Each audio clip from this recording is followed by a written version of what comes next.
తెల్లవారుజామున నిద్ర లేవాలి అని శాస్త్రం చెప్తోంది.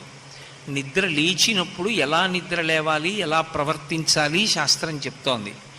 కానీ చెయ్యవలసిన పని చేసేటప్పుడు శాస్త్రాన్ని సక్రమంగా పాటించామా, శ్రద్ధగా చేశామా లేదా అన్నది పక్కన పెట్టండి.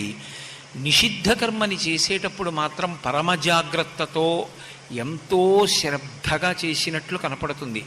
అంత మాత్రం చేత అతను శ్రద్ధావంతుడు అని పిలవచ్చా? ఉదాహరణకి ఒక వ్యక్తి పూజ చేసుకుంటున్నాడు. పూజ చేసేటప్పుడు అతను ఎలా పూజ చెయ్యాలో అలా చెయ్యడం లేదు, శ్రద్ధ లేదు. కానీ ఒక దొంగతనం చేసే వ్యక్తి ఉన్నాడు, ఇతరుల యొక్క జేబులు కత్తిరించేవాడు. వాడు ఎప్పుడు ఎవరి జేబు కత్తిరించినా ఇన్ని జేబు దొంగతనాలు సక్రమంగా చేశాను, ఈ ఒక్క జేబు దొంగతనం సక్రమంగా చేయకపోతే వచ్చిన నష్టం ఏముందని చెప్పి అజాగ్రత్తగా చేయడు. ఏ దొంగతనం చేసినా పరమ జాగ్రత్తగానే చేస్తాడు. ఎందుకంటే ఏ ఒక్క దొంగతనంలో అతను దొరికిపోయినా అతని వీపు వాచిపోతుంది. కాబట్టి ప్రతి దొంగతనం చాలా జాగ్రత్తగా, చాలా మెళకువతో చేస్తాడు. అందుచేత అతను శ్రద్ధగా చేస్తాడండి అని చెప్పచ్చా? శ్రద్ధ అన్న మాటకు అసలు యథార్థమైనటువంటి అర్థమేది అంటే, శంకర భగవత్పాదులు జగద్గురువులు, మహాపురుషులు. కైలాస శంకరుడు కాలడి శంకరుడిగా అవతరించి ఈ భూమండలం మీద తిరిగి వేదము యొక్క ప్రమాణమును నిలబెట్టి అవైదికమైనటువంటి వాదనలను ఖండించినటువంటి స్వరూపం, పార్వతీ పరమేశ్వరుల యొక్క సమాగమ స్వరూపం. అందుకే శక్తి స్వరూపమైనటువంటి పరదేవతల నిరంతరము కదులుతూ భారతదేశమంతటా పాదచారి అయి పర్యటించారు. పరమశివుడై తనలో తాను రమిస్తూ అహం బ్రహ్మాస్మి స్థాయిలో నిలబడి లోకానికంతటికీ ఉపదేశం చేశారు. ఏకకాలమునందు రెండిటినీ నిర్వహించిన వారు కనుక వారిని పార్వతీ పరమేశ్వరుల సమాగమ స్వరూపము అని పిలుస్తారు. అటువంటి శంకర భగవత్పాదులు స్పృశించినటువంటి విషయం కానీ, శంకర భగవత్పాదులు చెప్పనటువంటిది కానీ, వారు చెయ్యనటువంటిది కానీ లోకంలో లేదు. అటువంటి శంకర భగవత్పాదులు శ్రద్ధ అనే మాట గురించి వ్యాఖ్యానం చేస్తూ ఒక మాట చెప్తారు. శాస్త్రస్య గురువాక్యస్య సత్యబుద్ధ్యావధారణ సా శ్రద్ధ కడితా సిద్భి యయా వస్తూపలభ్యతే. శ్రద్ధ అన్న మాటకు అర్థం అది.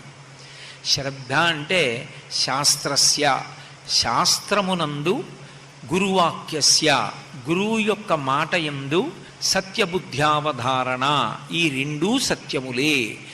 వేదం నోటి వెంట వచ్చినటువంటిది కానీ, గురువుగారి నోటి వెంట వచ్చినటువంటి మాట కానీ, ఈ రెండు మాటలు కూడా పరమ సత్యములు. అవి నిజమా కాదా అని నా బుద్ధి పెట్టి విచారణ చెయ్యవలసినటువంటి అవసరం లేదు. వారి నోటి వెంట వచ్చింది అంటే అది సత్యమే, అది నా ఉన్నతి కొరకే అని పరమ విశ్వాసంతో ఎవరు ప్రవర్తిస్తారో, ఎవరు ఆ రెండూ చెప్పినటువంటి మాటలని అనుష్ఠిస్తారో, వేదం చెప్పినటువంటి విషయాన్ని, గురువుగారు చెప్పినటువంటి విషయాన్ని అనుష్ఠించినటువంటి వాడెవరో వాడు సా శ్రద్ధ కడితా సిద్భి, శ్రద్ధ ఉన్నవాడు అని చెప్పబడతాడు. అటువంటి శ్రద్ధ ఉన్నవాడికి యయా వస్తూపలభ్యతే, అతనికి ఉన్నటువంటి శ్రద్ధ కారణం చేత ఆ గురుభక్తి, శాస్త్రమునందు ఉన్నటువంటి భక్తి కారణముగా ఆయన పొందలేనిది అన్నది లోకంలో ఉండదు. ఆయన ధార్మికమైనటువంటి కోర్కెలు తప్ప అధార్మికమైనటువంటి కోర్కెలు కోరడు కనుక, శాస్త్రమునందు గురువునందు అనితరమైనటువంటి భక్తి కలిగినటువంటి వాడి జీవితము ధార్మికంగానే ఉంటుంది కనుక, అటువంటి వాడు కోరినటువంటి కోర్కెలను అనుగ్రహించడంలో భగవంతుడు ఎంత మాత్రమూ వెనుదీయడు. ఆ కారణం చేత అటువంటి వాడు సమస్తమైన ఈప్సితములను పొందుతాడు. కాబట్టి దానికి శ్రద్ధ అని పేరు తప్ప, శ్రద్ధ అన్న మాటలోకి ఇక ఏ ఇతర విషయాన్ని తీసుకొచ్చి చొప్పించడము సాధ్యం కాదు. ఈ శ్రద్ధ అన్న మాట 1కి 10 మార్లు మన కావ్యాలలో, పురాణాలలో నిరూపింపబడుతుంది. ఎంత శ్రద్ధాభక్తులు కలిగినటువంటి వారై ఉంటారంటే, ఒకప్పుడు శంకర భగవత్పాదులు నదికి ఈవలి ఒడ్డున ఉన్నారు. నదికి ఆవలి ఒడ్డున శిష్యుడు ఉన్నాడు. యథాలాపంగా శంకరాచార్యుల వారు శిష్యుణ్ణి పిలిచి ఇలా రా అన్నారు. ఇలా రా అంటే శంకరాచార్యుల వారి ఉద్దేశ్యం నదిని దాటి రమ్మని. కానీ శిష్యుడు గురువుగారు నన్ను ఇలా రమ్మన్నారు, నేను అలా రావడానికి వీల్లేదు. గురువుగారు ఎలా రమ్మన్నారో అలాగే వస్తాను. గురువుగారి మాట కన్నా నాకు శిరోధార్యం ఇంకొకటి లేదు అని ఆ నది మించి నడిచొస్తున్నాడు. అతని యొక్క శ్రద్ధకి, అతనికి గురువు యొక్క మాట యందు ఉన్నటువంటి విశ్వాసమునకు ఆ శిష్యుని యొక్క పాదము నది మీద ఎక్కడ పడుతోందో అక్కడ అందులోంచి పద్మములు ఉద్భవించి శిష్యుని యొక్క పాదములను వహించాయి. పద్మముల చేత వహింపబడినటువంటి పాదములు కలిగినటువంటి వాడు కనుక ఆయనకి పద్మపాదాచార్య అని పేరు వచ్చింది. శంకరాచార్యుల వారి ప్రధానమైన నలుగురు శిష్యుల్లో పద్మపాదాచార్యుల వారు ఒకరు. శ్రద్ధ అన్న మాటకు అర్థం అంత గంభీరంగా ఉంటుంది. శాస్త్రాన్ని నమ్మి బ్రతుకుతారు. శ్రీరామాయణంలో సీతమ్మ తల్లి సాక్షాత్ పరదేవతా స్వరూపిణి. ఆ లలితాపరాభట్టారికయే, ఆ శ్రీ మహాలక్ష్మియే సీతమ్మ తల్లిగా అవతరించింది.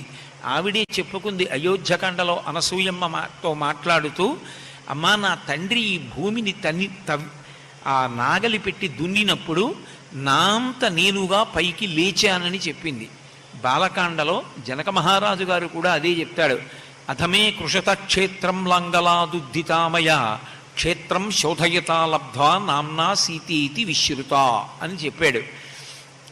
ఆమె నాకు జన్మించిన బిడ్డ కాదు, నాగలి పెట్టి యజ్ఞము చెయ్యడం కోసమని నేను దున్నుతున్నప్పుడు ఆ నాగలి చాటుకు తగిలి పైకి లేచింది భూమిలోంచి. ఏదో పద్మావతీదేవిలా ఒక మందసంలో దొరికింది అని రామాయణంలో లేదు. భూమి నుండి పైకి లేచింది ఆమె, ఉద్ధిత అన్నారు. అలా పైకి లేచి సీతానామ్నీతి విశ్రుత, సీత అనే పేరు తనే ఉంచుకుని అలా లోకంలో ప్రఖ్యాతి వహించింది. నాకు కుమార్తె అని అనిపించుకుంది కనుక జానకి అని పేరుతో నాకు గౌరవాన్ని తెచ్చింది అన్నారు. కాబట్టి సీతమ్మ తల్లి యథార్థమునకు రామాయణంలో మనుష్యకాంత కాదు, కానీ రాముడు పదహారణాల మనుష్యుడు. ఎందుచేత అంటే ఒక మనుష్యుడిగా వస్తే తప్ప రావణ సంహారం కాదని కేవలము నరుడిగా రావడం కోసం కౌసల్యాదేవి యొక్క గర్భవాసం ఆ కాలములో ఉండేటటువంటి నియమాన్ని అనుసరించి 12 నెలలు చేసి బయటికి వచ్చాడు.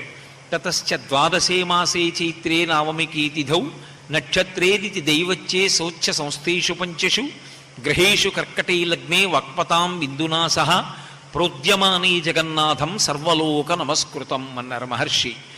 12 నెలలు కౌసల్యా గర్భవాసం చేసినటువంటి సమస్త లోకముల చేత నమస్కరింపబడేటటువంటి జగన్నాథుడైనటువంటి శ్రీ మహావిష్ణువు నరుడిగా అవతరించి, నరుడైతే తప్ప రావణ సంహారం చెయ్యడం కుదరదు కనుక బ్రహ్మగారిచ్చినటువంటి వరాన్ని సత్యం చేయడం కోసం ఒక మనుష్యుడిగా వచ్చి మనుష్యునిగా ప్రవర్తించి మనుష్యునిగా జీవించి రావణ సంహారం చేశాడు. అందుకే వాల్మీకి మహర్షి నారదుణ్ణి రాముడి యొక్క గుణగుణములను గురించి అడిగినప్పుడు కూడా ఈ కాలమునందు ఈ లోకంలో 16 గుణములు కలిగినటువంటి పరిపూర్ణమైన మనుష్యుడెవరు అని అడిగాడు తప్ప భగవత్ స్వరూపం ఎవరు అని అడగలేదు. కోన్వస్మిన్ సంప్రదం లోకే గుణవాన్ సత్య వీర్యవాన్ ధర్మజ్ఞశ్చ కృతజ్ఞశ్చ సత్యవాక్యో దృఢవ్రతః చారిత్రేణ చ కోయుక్త సర్వభూతేషు కోహిత విద్వాన్ కః కస్సమర్థశ్చ కశ్చైక ప్రియదర్శనః ఆత్మవాన్ కో జితక్రోధో ద్యుతిమాన్ కో ననసూయకః కస్య బిభ్యతి దేవాశ్చ జాతరోషస్య సంయుగే అని అడిగాడు. ఈ 16 గుణములు పరిపూర్ణముగా కలిగినటువంటి మానవుడు ఈ కాలమునందు ఈ లోకములో ఎక్కడ ఉన్నాడో నాకు చెప్పవలసింది అని అడిగాడు. అడిగితే అప్పుడు రామచంద్రమూర్తి యొక్క వృత్తాంతాన్ని నారదుడు సంక్షేప రామాయణ రూపంలో వాల్మీకి మహర్షికి చెప్పాడు. అంటే